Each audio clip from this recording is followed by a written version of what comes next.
নমস্কার বন্ধুরা, এটা আসাম কোকরাঝাড় জেলার মহামায়া স্নানঘাট মন্দির। এই হলেন মা মহামায়া। লাল বস্ত্রে সিঁদুর রাঙানো এই রূপ দেখলে ভক্তি এমনি চলে আসে।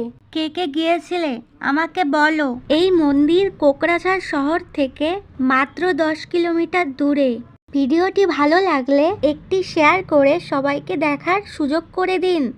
খেয়াল করেছেন এই গুফার গায়ে পাহাড়, জঙ্গল, গাছ নকশা করা। কোকরাঝাড় শিল্পীরা এটা বানিয়েছেন। এই মন্দিরে দেখতে পারবে হনুমান মূর্তি, রাক্ষসের গুফা, গাছের গুফা এবং বাঘের মূর্তি। নানান ধরনের জিনিস দেখতে পারবে, যেমন সাপের মূর্তি, হনুমান মূর্তি।